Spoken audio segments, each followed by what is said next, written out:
हनी सिंह को जानते हैं आप? ना कहने का तो कोई सवाल ही नहीं उठता है।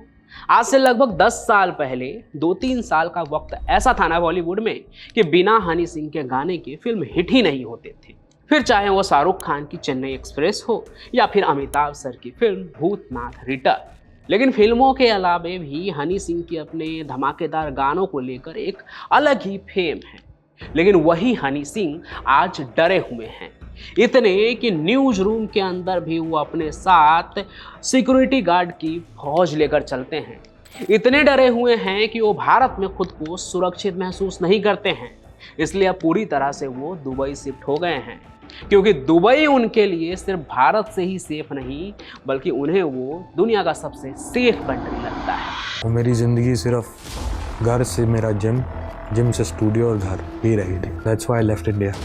लेकिन सवाल यह है कि उन्हें भारत छोड़ने पर मजबूर किसने किया? देखिए, पर्सनली मुझे भी ना हनी सिंह के कुछ गाने अच्छे लगते हैं। इसलिए जब उनकी नई इंटरव्यू आई ना लल्लन टॉप पर, तो मैंने सोचा क्यों ना उसे देखा जाए। लेकिन उसे देखने में मेरा इंटरेस्ट तब और भी बढ़ गया जब उसके प्रोमो में मुझे ये सुनने को मिला ना कि जिस गैंग ने पंजाबी सिंगर सिद्धू मूसेवाला को मारा है, उसका कत्ल किया है, वो गैंग अब हनी सिंह के पीछे पड़ा है। हनी सिंह उस गैंग का अगला टारगेट है, यानी लॉरेंस बिश्नोई का साथी गोल्डी बरार गैंग का। एक सिंगर आपके बाद की जनरेशन में हुए सिद्धू मूसेवाला, उनका कत्ल कर दिया गया। अभी भी फ़ोन आते हैं जेलों से। आपको भी कोई धमकी मिली है क्या? हाँ, पिछले साल मिली थी ना, सेम गैंग से जिन्होंने सिद्धू को मारा। वो मेरी ज़िंदगी सिर्फ घर से मेरा जिम से स्टूडियो और घर ही रही थी। That's why I left India. Goldy Brar के बारे में तो आपने जाना ही है। इन दिनों लॉरेंस बिश्नोई का जो एक साथी है रोहित गोदारा, वो भी काफ़ी फेमस चल रहा है। उसके पोस्ट वायरल हो रहे हैं क्योंकि कनाडा में उसने एपी डिल्लो के घर पर हमला किया है, फायरिंग करवाया है, क्योंकि उसकी नज़दीकियाँ जो है वो सलमान खान के साथ बढ़ रही, उनके साथ उन्होंने वीडियो भी किया है। अब ये पूरी कहानी क्या है ना, उस पर भी मैं आऊँगा, लेकिन अभी बात करते हैं गोल्डी बरार के बारे में। गोल्डी बरार के बारे में तो मैंने पहले भी काफ़ी बताया है कई बार। लॉरेंस बिश्नोई अगर ब्रांड है तो उसके पीछे का दिमाग जो है वो गोल्डी ही है। अगर आज आप किसी से भी पूछे ना कि सिद्धू मूसेवाले को दिन दहाड़े पंजाब के सड़क पर किसने मारा, तो सबका एक ही जवाब आएगा, लॉरेंस बिश्नोई गैंग ने। लेकिन सिद्धू मूसेवाला को मारने वाले शूटर की पूरी ट्रेनिंग खुद गोल्डी देता था, दूर कहीं विदेश में बैठकर वीडियो कॉल पर। वैसे तो सिद्धू मूसेवाला भी किसी पहचान की मोहताज नहीं है। भले ही वो हनी सिंह की तरह बॉलीवुड पर नहीं छाए थे, लेकिन उनके पंजाबी गानों के फैन दुनिया भर में थे, आज भी हैं। सिंगिंग के साथ साथ वो पॉलिटिक्स में भी काफ़ी एक्टिव थे। वो पंजाब के राजनीति में आम आदमी पार्टी के खिलाफ कांग्रेस के उम्मीदवार भी थे। उनके पॉपुलैरिटी का अंदाजा आप इस बात से लगा लीजिए ना कि खुद संसद के नेता विपक्ष जो हैं राहुल गांधी, उन्होंने प्रेस के एक सवाल पर कहा था, सिद्धू मूसेवाला का गाना सुना है तुमने 295? कितनी सीटें आ रही हैं आपके हिसाब से? सरकार बन रही है सर। सिद्धू मूसेवाला का सॉन्ग सुना आपने? 295। सिद्धू मूसेवाले का रसूख बहुत बड़ा था, लेकिन गोल्डी विदेश में बैठा उस पर अपनी गिद्ध की निगाहें लगाए बैठा था।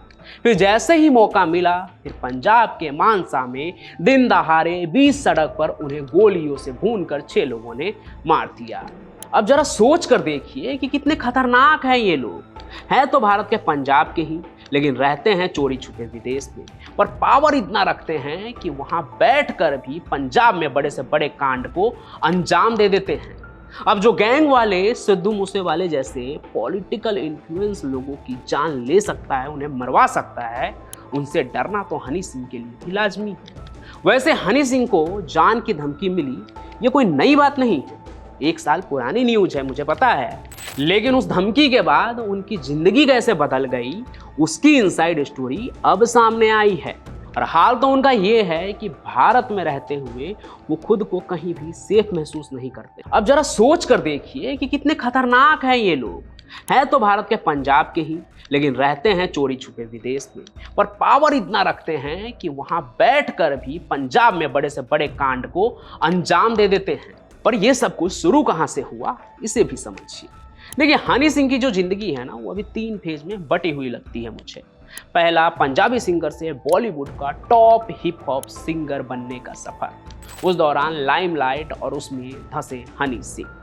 दूसरा, नशे की वजह से उनका करियर का क्रैश हो जाना और उनकी हेल्थ प्रॉब्लम, जिसने उन्हें दुनिया के नज़र से लगभग 7-8 साल दूर रखा। अरे सरदार, बड़ा तो पंजाबी है, दारू पी लेता है, ये करके दिखा। मैं क्या इसको दो करता हूँ। साइकोटिक सिम्टम्स आने लग गए थे। ये पापा थोड़ना है, ये मेरी वाइफ थोड़ना है, ये गुड़िया थोड़ना है कोई। और तीसरा, वो फेज जो अभी के समय में है, जहां वो दोबारा से उन ऊंचाइयों को छूना चाहते हैं जहां पर वो कभी थे। हर तरफ हनी सिंह और उनके गाने, लोग आज भी उनके दीवाने हैं और शायद उनकी इसी पॉपुलैरिटी पर नज़र लग गई गोल्डी बरार की, जिनका मेन धंधा यही है मशहूर हस्तियों को धमकियां देकर पैसों की उगाही करना। गोल्डी और लॉरेंस के बारे में तो ऐसी कई कहानी सुना ही चुका हूं मैं। आज सुनिए कि हनी सिंह के साथ क्या किया इन्होंने। हनी सिंह ने खुद बताया, जिस इंटरव्यू को मैं देख रहा था, कि पिछले साल जब वो अपने काम में बिजी थे और इंडिया से कहीं बाहर थे, तभी उनके मैनेजर को एक खौफनाक कॉल आया। खौफनाक इसलिए क्योंकि वो कॉल सिद्धू मूसेवाला के कत्ल का मास्टरमाइंड गोल्डी बरार का था, जिसने हनी सिंह को जान की धमकी देते हुए फिरौती में भारी रकम की डिमांड की। बात हनी सिंह के जान की थी, इसलिए मैनेजर ने तुरंत ये बात उन्हें बता दी और ये सुनकर हनी भी हिल गए, क्योंकि गोल्डी बरार जैसे खतरनाक लोगों का क्या भरोसा कि वो कब क्या कर बैठे। इधर सिद्धू मूसेवाला के कत्ल को भी ज़्यादा टाइम हुआ नहीं था, तो खौफ होना तो लाजमी ही था, जैसा कि मैं बार बार कह रहा हूँ। इसलिए हनी सिंह ने समझदारी दिखाते हुए अपने मैनेजर से कहा कि अगर अगली बार फिर से कॉल आए ना ऐसा, तो उससे रिकॉर्ड कर लेना तुम। ऐसा ही हुआ भी। जब गोल्डी बरार ने दोबारा से फ़ोन किया ना, तो मैनेजर ने क्या किया, हनी सिंह के बताए मुताबिक पूरी बातचीत को रिकॉर्ड कर ली। और जब ये रिकॉर्डिंग हनी सिंह के पास पहुंची, तो उन्हें एहसास हुआ कि मामला सच में बहुत ज़्यादा सीरियस है। हालांकि उस वक्त हनी सिंह भारत में नहीं थे, तो कुछ कर नहीं सकते थे, लेकिन जैसे ही वो भारत लौटे तो वो तुरंत पुलिस के पास इस मामले की रिपोर्ट लिखवाते हैं और अपनी बात बताते हैं।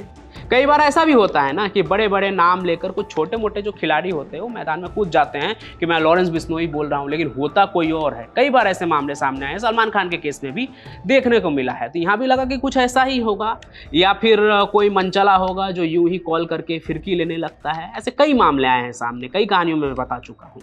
इसलिए पुलिस उस कॉल रिकॉर्डिंग को ना पहले वेरीफाई करने लगती है।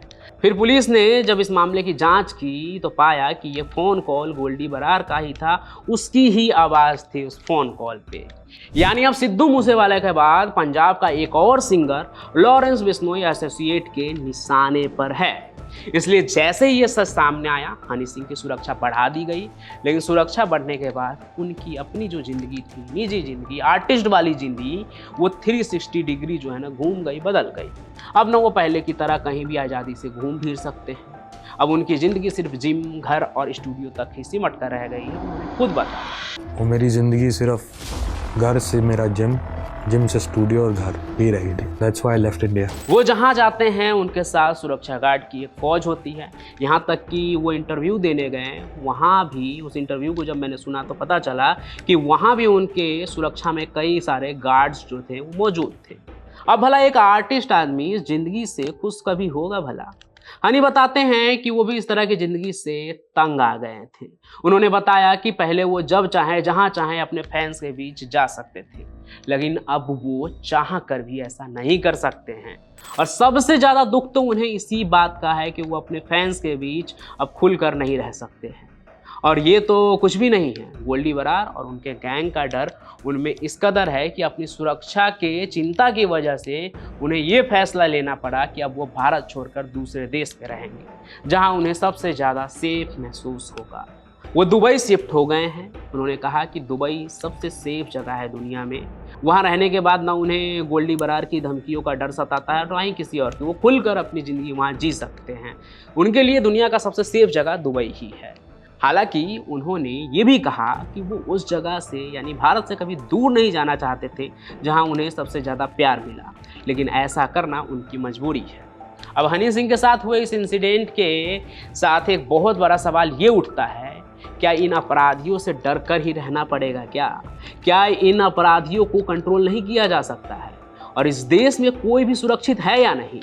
लड़कियां रात को बाहर नहीं निकल सकती है, काम नहीं कर सकती है, लोग तरक्की नहीं कर सकते हैं, नहीं तो तमाम गैंगस्टर फिरौती के लिए कॉल करने लगेंगे, उनका सताना शुरू हो जाएगा। मतलब क्या हो रहा है इस देश में, ये सोचने वाली बात है। भारतीय सरकार और तमाम राज्य सरकार को इस बारे में सोचना चाहिए, क्योंकि क्राइम के आंकड़े जो है वो कम होने के नाम ही नहीं ले रहे हैं, हर दिन बढ़ते ही जा रहे हैं। पुलिस क्या कर रही है? खैर, ये सवाल तो दूसरा ही है, क्योंकि पुलिस की जो इमेज है हमारे देश में, उसे देखकर ऐसा लगता है कि अपराधी से पहले तो आम आदमी ही उन्हें देखकर डर जाती है। उन्हें अपनी इमेज ठीक करने की ज़रूरत है, ताकि जब लोग उन्हें देखें तो डरे नहीं, बल्कि सेफ महसूस करें कि अगर हमारे राज्य की पुलिस है हमारे सामने तो हमें कोई खतरा नहीं है। बाकी आपको इस विषय पर क्या लगता है, ये कमेंट करके ज़रूर बताइएगा।